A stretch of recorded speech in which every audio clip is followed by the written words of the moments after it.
అవిశ్వాసముతో మునిగిపోయినాడు కదా. తర్వాత లూకా సువార్తలో కూడా దేవుడు ఏం చేసినాడు చూడండి.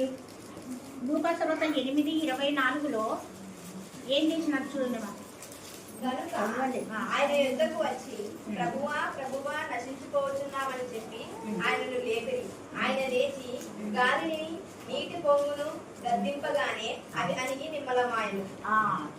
అక్కడనేమో తండ్రి అరణ్యములో నీళ్ళను తెప్పించినాడు. తర్వాత బండను కొడితే నీళ్ళను తెప్పించినాడు. గోతిని దొబ్బితే నీళ్ళను తెప్పించినాడు. ఇక్కడ ఆయన కుమారుడు మన ఏం చేసినాడు? రాతి నీళ్లను ద్రాక్షారసముగా మార్చినాడు. తర్వాత సముద్రం మీద నడిచినాడు.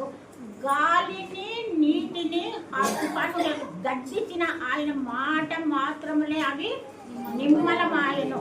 మనం ఏమన్నా మాట్లాడితే ఏమన్నా అవుతుందా? కాదు కదా. మనం అంతే ఇది కాదు. మనలో పేతురు లాంటి అవిశ్వాసమే మనకంత విశ్వాసం లేదు. కాబట్టి ఇక్కడ ఇప్పుడు ఆయన మానవుడు, సంపూర్ణమైన మానవుడు కాబట్టి ఆయన దాహము అన్నాడు, దప్పికొన్నాడు. ఇప్పుడు మనం మనుషులం కదా, ఆయన కూడా మనుషులే. ఆయన కూడా మనిషి అవతారంలో వండినాడు కాబట్టి ఆయన కూడా ఆకలైంది, దప్పికైంది, కోపం వచ్చింది, సంతోషం వచ్చింది, అన్నీ ఆయనలో ఉన్నాయి. ఎందుకు ఆయనలో ఉన్నాయంటారు? ఆయన సంపూర్ణ మానవునిగా జన్మించినాడు కదా. అందుకే ఆయన నేను దప్పికొనుచున్నాను అన్నాడు. ఆయన దప్పికలో 2 రకాలు ఉన్నాయి. దప్పికలో ఎన్ని రకాలు ఉన్నాయి? 2 రకాలు. ఒకటి శారీరక దాహము, 2 ఆత్మీయ దాహం. శారీరక దాహంలో మనము ధన దాహం, డబ్బు, హోదా, పలుకుబడి అవన్నీ మనకు తెలిసినటివే. కానీ యేసు ప్రభుల వారి దాహంలో ఏముంది? ఆత్మల రక్షణ.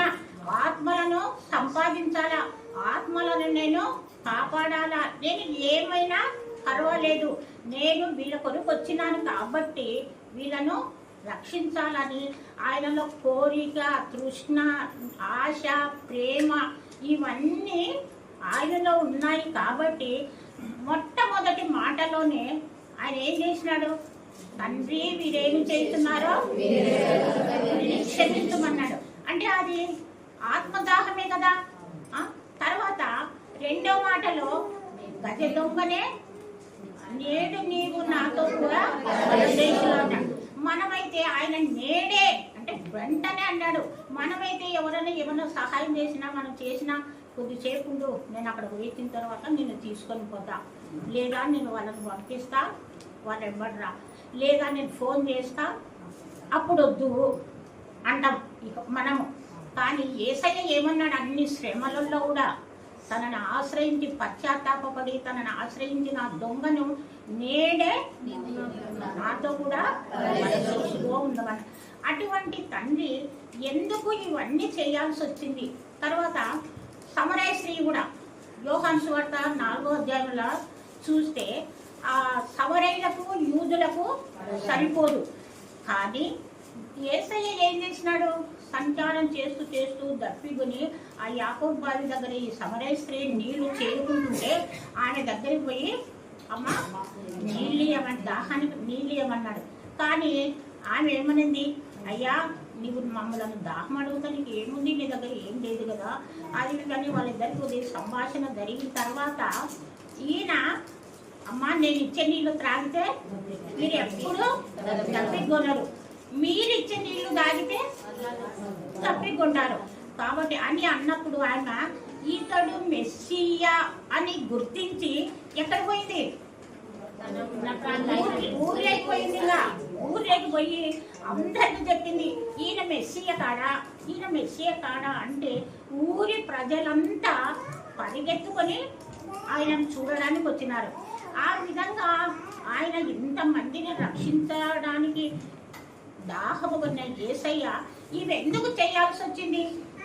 మన చేతులు చేసిన పాపాలను బట్టి ఆయన చేతులకు మేకులు. మన కాళ్ళు చేసిన పాపమును బట్టి ఆయన కాళ్ళకు మేకులు. మనం తలంచే చెడు తలంపులు, ఆనాడే యూదా ఇస్కరియోతు ఆయన నమ్మాలని తలంచినాడు కదా, ఆ తలంపులు మనకు ఇంకా భయంకరమైన తలంపులు. అటువంటి ఆ తలంపులను బట్టి ఆయన తల మీద ఏమైంది? ఎల్ల కిరీటమైంది. తాగడానికి కూడా ఆయనకు నీళ్ళు ఇచ్చే వాళ్ళే లేరు. కానీ ఆఖరికి ఏం చేసినారు? ఆయన దాహం అన్నప్పుడు ఏమి ఇచ్చినారు? ఆయనకు చేదు చిరకను ఇచ్చినారు. ఒకవేళ ఆయన చేదు చిరకను పుచ్చుకొని తాగింటే, ఇప్పుడు మనము ఇవి ప్రపంచంలో ఎక్కడెక్కడో ఈరోజు జరిగే ఈ శుభ శుక్రవారం గురించి ధ్యానించుకుంటుంటారు కదా, అటువంటివి జరిగేవి కాదు. మనం క్రిస్టియన్స్ కాదు, ఇవన్నీ జరిగేవి కాదనమాట. ఎప్పుడైతే ఆయన మన కొరకు ఇన్ని శ్రమలు పడుతూ ఆయన మరణించాలని ఉందో, అవన్నీ ఆయన నెరవేరుస్తున్నందు వలన మనకు ఈరోజు ఈ రక్షణ భాగ్యము జరిగింది. శుభ శుక్రవారము అంటే నేను తర్వాత చెప్తానన్నారు మీ మేడము. నాకు తెలిసినది ఏమంటే, శుభ శుక్రవారము అంటే ఆయన చనిపోవడమే మనకు సంతోషం. మామూలుగా ఎవరైనా చనిపోతే బ్యాడ్ ఏడుస్తాం కదా, కానీ ఈరోజు మనము ఏడవకూడదు. ఎందుకు ఏడవకూడదు అంటే, మనము ఆయన శిలువ మీదనే చెప్పినాడు, అమ్మలారా మీ కొరకు మీ పిల్లల కొరకు ఏడవండి, నా కొరకు ఏడవద్దండి అన్న యేసయ్య మనకు ఆ అభయం ఇస్తూ ఆయన శిలువమాని మీద దప్పిక దాహము అంటున్నాడు. తర్వాత ఇవన్నీ ఎందుకు చేసినాడు అంటే, మత్తయి సువార్త చూడండి అమ్మా, మత్తయి 5:17.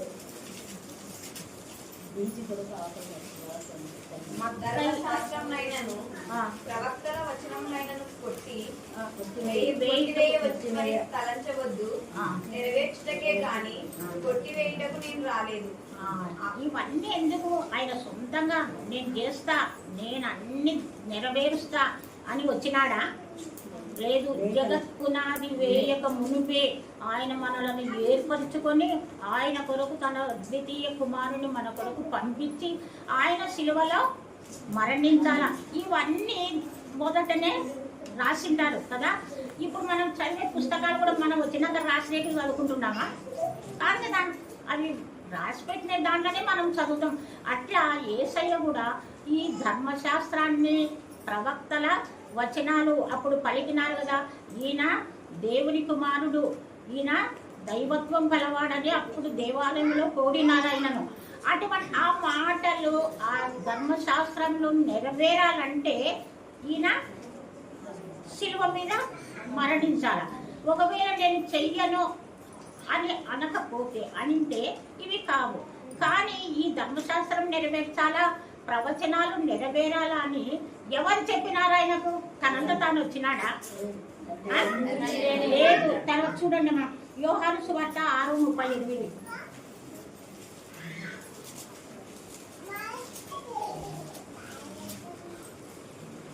నా ఇష్టము నెరవేర్చుకున్నటకు నేను రాలేదు, నన్ను పంపిన వాని చిత్తం నెరవేర్చుటకే పరలోకం నుండి దిగి వచ్చింది. ఆయన సొంతంగా నన్ను సిలువ వేయండి, నా మీద నిందలు మోపండి, నేను చనిపోతా, వాళ్ళనల్లా నా రక్తంతో రక్షిస్తానని ఆయన వచ్చినాడా? కాదు. తండ్రి చిత్తానుసారము ఆయన మాట విని ఆయన మన కొరకు ఇహలోకానికి వచ్చినాడు.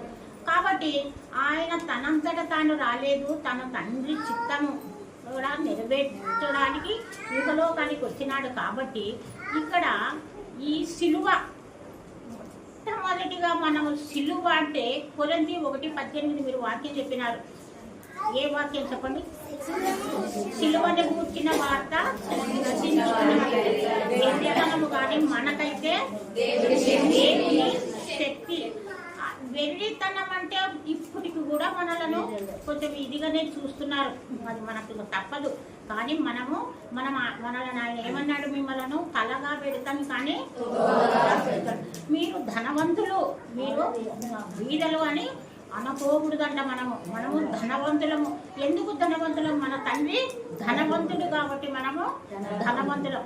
కాబట్టి ఈ సిలువను చూసిన వెంటనే మనకు ఏం కనిపించాలి చెప్పండి? సిలువను చూస్తాం కదా, సిలువను చూసిన వెంటనే మనకి ఏం కనిపిస్తుంది? యేసయ్య కనపడాలా. యేసయ్య కనపడి యేసయ్య శరీరములో ఎక్కడెక్కడైతే దెబ్బలు, రక్తము, ముళ్ళ కిరీటము, బాధ, వేదన, రోదన, శోధన ఇవన్నీ ఉన్నాయో, మరి ముఖ్యంగా ఆయనలోని ప్రేమ కదా, క్షమ అంటే క్షమించే గుణం ఉంది ఆ సిలువలో. ప్రేమ, క్షమించే గుణము, తర్వాత పశ్చాత్తాపం పొంది ఉన్న వారిని చేర్చుకోవడము, తన్ను తాను తగ్గించుకోవడము, తర్వాత దీనత్వం కలిగి కదా. మామూలు మనం గొర్రెపిల్లను కానీ ఏదన్నా బలి ఇచ్చేటప్పుడు అది మన మీదకి ఎగిరి మనల్ని ఎదిరిస్తుందా? ఎదిరించదు కదా. అట్లాగే యేసయ్య మన కొరకు బలి, పాప పరిహారార్థ బలిగా సిలువ మీద బలి అయినాడు. ఇంతకుముందు పాత నిబంధనలు అయితే ఏదైనా పాపం చేసినా, ఇప్పుడు కూడా కొంతమంది హిందువులకు ఉంది కదా, ఈరోజు శుక్రవారం బళ్ళు, కోళ్ళు అవన్నీ బలులు అర్పిస్తుంటారు. మనకు కూడా పాత నిబంధనలో ఉంది, పాప పరిహారార్థికి 2 పావురాలు కానీ అది ఇది అది గువ్వలు అవన్నీ తీసుకొని పోతే మనకు ఆ పాపం పోతుంది అంటారు. కానీ మనకు కొత్త నిబంధన వచ్చిన తర్వాత యేసు ప్రభుల వారే ఆ బలి యాగ పాప పరిహారార్థ బలిగా ఆయన తన ప్రాణాన్ని మన కొరకు అర్పించినాడు. కాబట్టి మనము ఆయన దాహాన్ని తీర్చే వాళ్ళంగా ఉండాలా, లేదా ఆయన దాహం అన్నప్పుడు మన చెడు అలవాట్లు, మన చెడు తలంపులు అటువంటివి ఆయన నోటికి చేదు చిలకలాగా మనం అందించాలా. ఆయన ఆత్మల రక్షణ అంటే కూడా మనం ఏం చేయాలా? సువార్త ప్రకటించాలా. మనం సువార్త ఎప్పుడైతే ప్రకటిస్తామో ఆత్మలను రక్షించినట్టు కొంతైనా రక్షిస్తాం కదా. అలాగా మనము కూడా ఆయన దాహము తీర్చే వాళ్ళగా ఉండాలి. ఒక చిన్న కథ మతికి వచ్చింది. ఆవు పులి కథ మీకు అందరికీ తెలుసు కదా. ఆవు, పులి ఎటువంటిది? క్రూరమైన జంతువు. పులి, ఆవు సాధు జంతువు. ఈ పులికి ఆవు పట్టుబడిన తర్వాత ఆవుకు ఒక చిన్న లేగదూడ బిడ్డ ఉంది. అది ఆ పులి దగ్గర ప్రాధేయపడింది, నేను మళ్ళీ వస్తా, నా బిడ్డకు ఈ పాలిచ్చి వస్తా అని. ఎంత ప్రాధేయపడినా కూడా ఆ క్రూర మృగము ఒప్పుకోలే. తర్వాత దానికి కొంచెము మనసు మారి, సరే పోయిరాపో అని చెప్తే అది ఆవు పోయి వచ్చిందా రాలేదా? వచ్చిన దాని నమ్మకాన్ని బట్టి, దాని విశ్వాసాన్ని బట్టి నన్ను పంపించింది కదా, ఇంకా నేనేం పోకూడదులే, ఇంకా మా మందలో చేస్తానని అనుకుందా? లేదా, తను ఇచ్చిన మాట నెరవేర్చడానికి తన బిడ్డ కొరకు తను చనిపోవడానికి కూడా సిద్ధపడి ఆ క్రూర మృగం దగ్గరికి వెళ్ళింది. కానీ ఆ క్రూర మృగం దగ్గరికి వెళ్ళిన తర్వాత ఏం జరిగింది? అటువంటి భయంకరమైనటువంటి ఆ క్రూర మృగమే ఆవును వదిలిపెడితే మనము ఆయనకు దాహం అంటే ఏమందించినాము? లేదు చిరకను. ఆయన దాహం అన్నప్పుడు తండ్రి ఎన్ని వ్యూహాలతోటి ఆయనకు నీళ్ళు అందివ్వలేడా? అందించవచ్చు కదా. ఆయన అందివ్వలే. ఎందుకు? తన కుమారుని శిక్షించుటకు ఆయనకు ఇష్టమైంది. శిక్షించకపోతే ఈ మనకు ఇది ఉండదు కదా, ఈ పాప పరిహారము, మనకు రక్షణ అనేది ఉండదు. కాబట్టి తండ్రి చిత్తాన్ని నెరవేర్చుటకు, ధర్మశాస్త్రము లేఖనములు నెరవేర్చుటకు ఆయన సంపూర్ణ మానవునిగా ఈ లోకానికి వచ్చి దాహము అన్నాడు. కాబట్టి ఆయన దాహము తీర్చే వారిగా ఉందామా, లేక చేదు చిరకను అందించే వాళ్ళగా ఉందామా?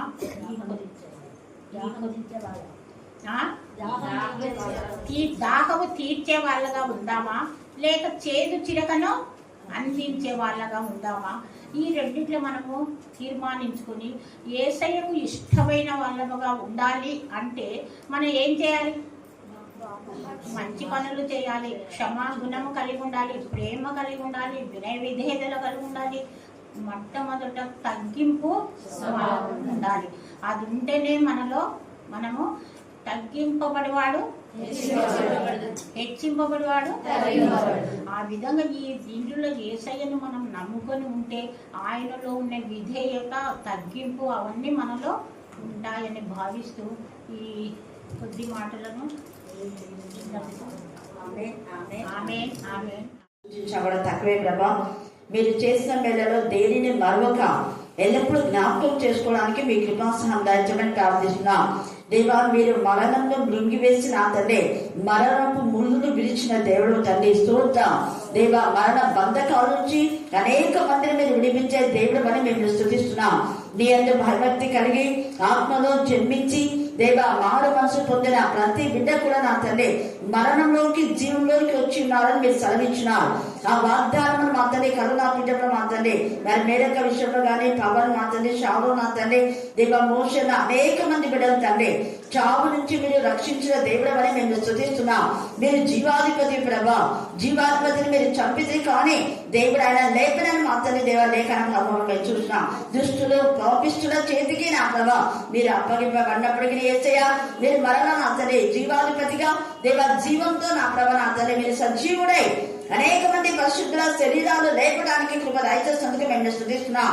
దేవా, మీరు తండ్రి నీ చేతికి నా ఆత్మను అప్పగించుతున్నారు అని గావు కేక వేసి ప్రాణం విడిచినప్పుడు మీ ప్రాణం అనేక మంది పరిశుద్ధుల శరీరాల్లోకి ప్రవేశించిన తండ్రి నూతన జీవాన్ని వారికి మీరు ఇచ్చారో అందుకు మేము స్తుతిస్తున్నాం. ఆ పునరుద్ధానంలో పాలు పొందిన వారందరూ ధన్యులు ప్రభా. అలాగనే ఇర్మియాను కూడా నా ప్రభా నా తండ్రి భయంకరమైన గోతిలోకి వేసినప్పటికీ నా తండ్రి వారు తవ్విన గోతిలో వాళ్ళనే పడవేసే దేవుడు ప్రభా. ఆ గోతి నుంచి ఇర్మియాను కాపాడడానికి నా తండ్రి ఎబెద్మెలెకును మీరు మా తండ్రి జ్ఞాపకం చేసుకున్నారు. అతనికి ఇచ్చిన మంచి మనసును బట్టి మేము స్తుతిస్తున్నాం. దేవా మీకే స్తోత్రం, మీకే స్తోత్రం, మీకే స్తోత్రం, మీకే స్తోత్రం, మీకే స్తోత్రం, మీకే స్తోత్రం. వాక్యంలో వాక్శక్తిగా మీరు మార్చండి, వాక్యం ద్వారా బలపరచండి, వాక్యం ద్వారా ధైర్యపరచండి, వాక్యం ద్వారా దుష్ట శక్తులు దురాత్మల ప్రేతాత్మల సమూహం నుంచి విడిపించమని ప్రార్థిస్తున్నాం. వాక్యం బయలు వెలిచినప్పుడే మీరు ధైర్యపరచమని ప్రార్థిస్తున్నాం. నీ బిడ్డపై